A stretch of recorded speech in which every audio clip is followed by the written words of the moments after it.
It was standing room only at City Hall today, where the executive committee was considering Doug Ford's new transit plan, the Ontario line. Now, everyone agrees it's crucial to build new transit, but not everybody is on board with how. One very vocal group with concerns are the residents of Leslieville here. In this area, the Ontario line would be above ground, and the plan would be to add 2 or 3 tracks to the existing, already quite busy tracks in this area. And residents say the added noise will make their beloved neighborhood unlivable.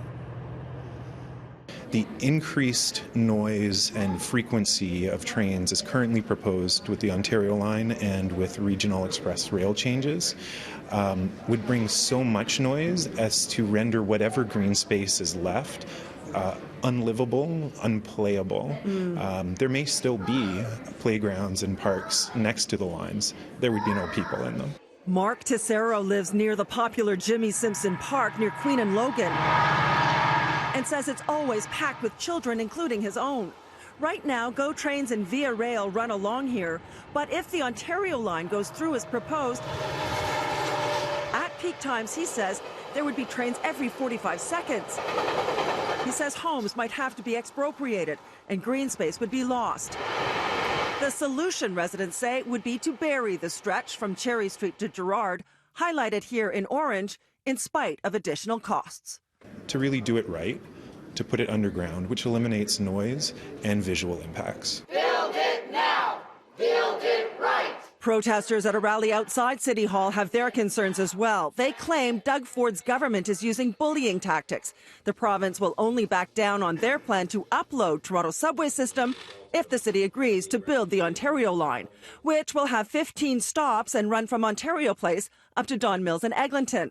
It means the 8-stop downtown relief line, which has been the subject of years of planning and community consultations, would be off the table. We have this plan being developed behind closed doors, in secret.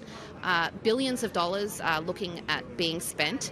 And we need more transparency, and we need to make sure the transit line is built right. But many on City Council are on board with the new plan, including Mayor John Tory, who calls it a good and fair deal. This agreement secures a partnership with the province and gives all governments the ability to push ahead with transit expansion.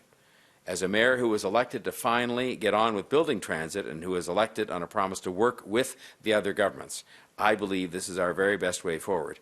At least 55 speakers were scheduled to make deputations at today's executive committee. One message resounded with all of them: it is time to get shovels in the ground as soon as possible. Torontonians have been disappointed too many times over the past several decades by the politicization of transit expansion. We have an amazing opportunity here to move forward and get building, and I ask that you do.